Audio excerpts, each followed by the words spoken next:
जय सिया राम। सब सुख लहे तुम्हारी सरना, तुम रक्षक काहू को डरना। राम नाम लेखन की विशेष महिमा है। चाहे हम राम का नाम जपें या लिखें, जीवन के हर समस्याओं का समाधान राम नाम से हो जाता है। बाबा नीम करौली जी महाराज अक्सर भक्तों से कहा करते थे कि राम राम जपो। किसी भी भक्त से कहते थे कि जाओ हनुमान जी का दर्शन करो और वहीं बैठ कर के राम राम जपो। स्वयं भी जपा करते थे। कई बार ग्रामीण क्षेत्र के लोग जब उनसे मिलने जाते थे तो उनसे पूछ बैठते थे कि महाराज जी, प्रभु राम के जीवन में तो इतनी कठिनाइयाँ आई, इतने संघर्ष आया, तो भला हम लोगों के संघर्षों से कैसे वो निजात दिलाएंगे। क्योंकि एक आम धारणा कई बार होती है, कई बार तो कुछ पढ़े लिखे लोगों से भी बातचीत होती है तो वो कहते हैं कि जीवन की कठिनाइयाँ हैं, इसे तो भोगना ही पड़ेगा। राम जी के जीवन में तो स्वयं इतनी कठिनाइयाँ आई, वनवास हो गया, रावण से लड़ना पड़ा, सीता जी का हरण हो गया, इतनी सारी कठिनाइयाँ आ गई, तो इसलिए कठिनाइयों को तो अब मानव को भोगना होगा। इस तरह की बात लोग अब भी उठाते हैं। तो बाबा जी इसका उत्तर दिया करते थे कि ईश्वर की लीला को समझ पाना बहुत मुश्किल होता है और ईश्वर अपने जीवन में कठिनतम परिस्थितियों को लाकर भी ये इंसान को बताना चाहते हैं, दिखाना चाहते हैं कि इतने कठिनतम परिस्थितियों में भी जीवन को किस प्रकार से जिया जा सकता है और अपने कर्तव्य पथ पे चला जा सकता है। लेकिन इसका मतलब ये नहीं है कि जो उनके अनुयायी हैं, जो उनके भक्त हैं, उनके जीवन में कठिनाइयाँ आएंगी और उसका पार भक्त नहीं पाएगा, ऐसा बिल्कुल नहीं है। बाबा जी अक्सर कहा करते थे, कुछ तो अपनी लीलाओं के माध्यम से दिखा दिया करते थे।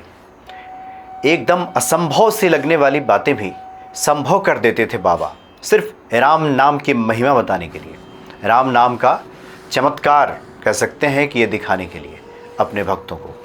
कई इस तरह के उदाहरण हैं जहाँ बाबा ने बताया है कि आप राम नाम जपिए, राम नाम लिखिए, निश्चित ही आपके जीवन की कठिन से कठिन समस्याओं का हल निकल जाएगा, उसका समाधान हो जाएगा। एक घटना है 1960 की।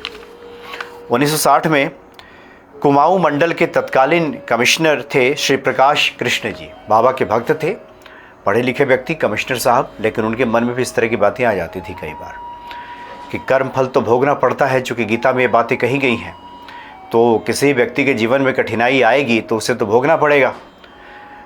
प्रभु राम भला कैसे बचाएंगे उस व्यक्ति को, और जब बचा लेंगे तो कर्म फल के सिद्धांत का क्या होगा। कई बार व्यक्ति इस दुविधा में फंस जाता है कि कर्म फल भोगना पड़ेगा, कि ईश्वर की कृपा होती है, ये इस तरह की बातें आ जाती हैं।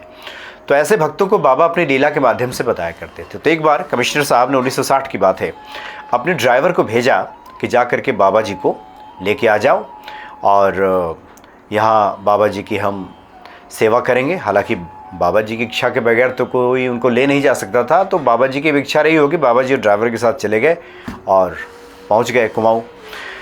लेकिन जब बाबा वहाँ पहुँचे तो उसके बाद से वहाँ अतिवृष्टि होने लगी। इतनी बारिश हुई कि पूरा जो रास्ता है नैनीताल भवाली रोड, ये बीच में कई जगह टूट गया, आवाजाही बिल्कुल मुश्किल। कमिश्नर साहब इस बात को जानते थे कि अब तो रास्ता टूट गया है, उन तक ये सूचना आ गई थी।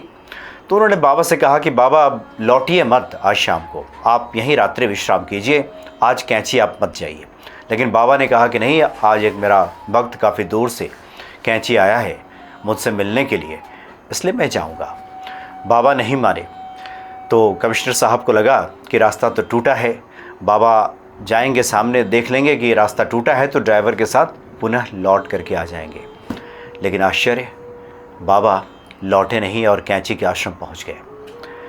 वहाँ से जब ड्राइवर बाबा को छोड़ के लौट रहा था तो बीच में कुछ जो चेक पोस्ट है तो वहाँ पे ही पुलिस वाले थे। उन लोगों ने ड्राइवर से पूछा कि कहाँ से आ रहे हो, तो ड्राइवर ने कहा कि मैं तो कैंची के आश्रम से आ रहा हूँ।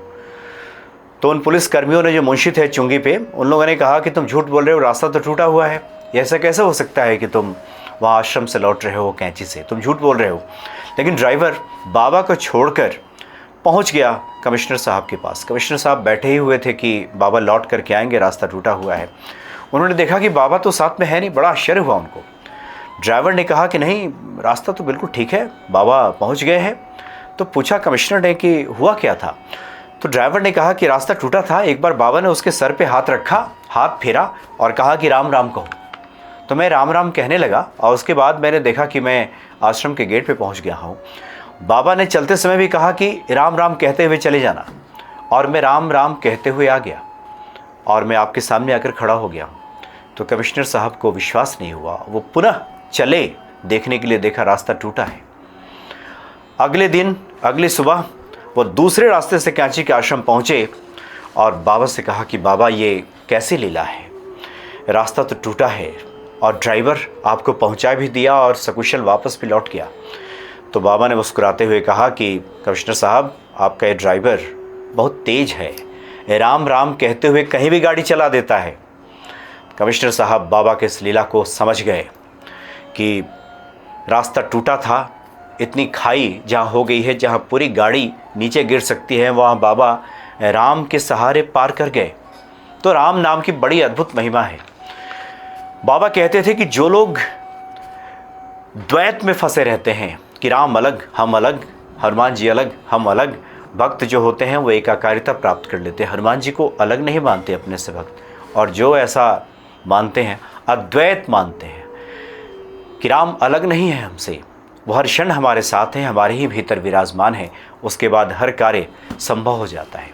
तो राम नाम जपने की, राम नाम लेखन की इतनी बड़ी महिमा बाबा ने बता दी। एक और घटना है, बाबा एक बार बैठे हुए थे, गेठिया एक जगह है वहाँ पे, वहीं पे दुकान में रात के 12 बज गए थे, बाबा बैठे थे और हल्द्वानी जाना था बाबा को। कुछ भक्तों के साथ बैठे थे, किसी गाड़ी से गए थे, एक लीला के माध्यम से बताना था बाबा को अपने भक्तों को। तो गेठिया के पास एक दुकान बैठे थे और लगातार बारिश हो रही थी, कोई भी गाड़ी उधर से आ नहीं रही थी। गाड़ी वाले ड्राइवर्स को पहले से सूचना मिल गई थी कि आगे रास्ता टूट गया है, हल्द्वानी जाने के क्रम में रास्ता टूट गया है, इसलिए न जाएं। लेकिन एक ट्रक बहुत तेज़ी से गुजरता हुआ आया और उस दुकान के पास रुक गया, और उस ट्रक पे बाबा का एक भक्त जो ड्राइवर है, उस ड्राइवर का नाम है वासुदेव। वासुदेव बैठे हुए थे, वो उतरे, बाबा को उन्होंने प्रणाम किया। बाबा ने कहा कि चलो हमें हल्द्वानी चलना है, ले चलो हम लोगों को। तो बाबा बैठ गए, अन्य जो भक्त थे वो भी बैठ गए। उसके बाद बाबा ने पुनः ड्राइवर के सर पे वैसे ही हाथ फेरा जैसे कमिश्नर साहब के ड्राइवर के सर पे हाथ फेरा था। हाथ फेरा, राम राम कहा और ड्राइवर गाड़ी को हवा की गति से उड़ाने लगा।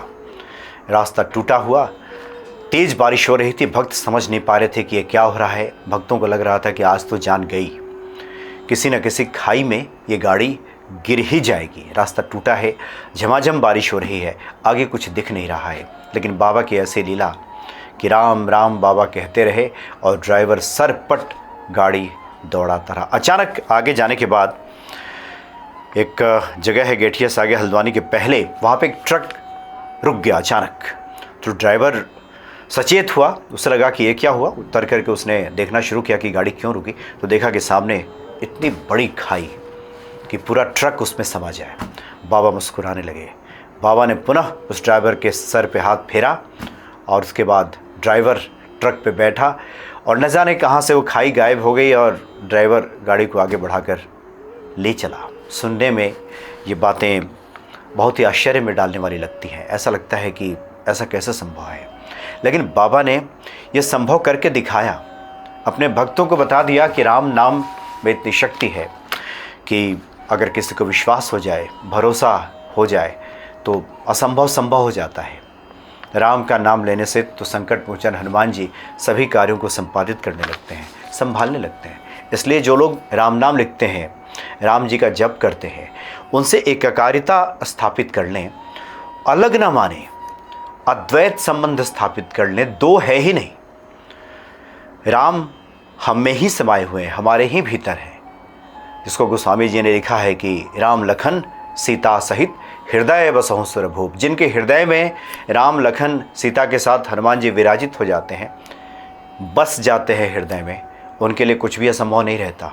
दिक्कत परेशानी तभी तक होती है जब हम द्वैत मानते हैं, कि दो मानते हैं, कि वो अलग हम अलग, हम साधक वो भगवान, हम पूजा कर रहे हैं वो दूर बैठे हैं, न जाने मुसीबत में आएंगे कि नहीं। हम पाठ कर रहे हैं, हनुमान जी क्या सुनते हैं क्या, हम जो पाठ कर रहे हैं क्या इसका प्रतिफल मिलेगा क्या। इस तरह की जब बातें मन में आती हैं तभी वो जो ईश्वरीय सत्ता है उसके चमत्कार से हम अभिभूत नहीं हो पाते और जीवन में कठिनाइयाँ दिखाई देती हैं। इसलिए वो लोग तो मन से बिल्कुल ये बात निकाल दें कि राम जी के जीवन में इतनी कठिनाइयाँ आई तो हमारे जीवन की कठिनाइयों को भला राम जी कैसे दूर करेंगे। ये सिर्फ़ और सिर्फ ये जो समझ है बचकानी एक तरह से कह सकते हैं। राम तो ऐसे है जो क्षण भर में क्या से क्या करते हैं। ऐसी बहुत सी घटनाएं हैं जो बाबा जी के साथ घटी। बाबा जी ने अपनी लीला के माध्यम से भक्तों को बताया कि राम का जो नाम लेते हैं, श्री हनुमान जी की शरण में लेते हैं, उनका बाल बांका नहीं होता और उनके सभी कार्य श्री हनुमान जी संपादित कर देते हैं। जय सिया राम।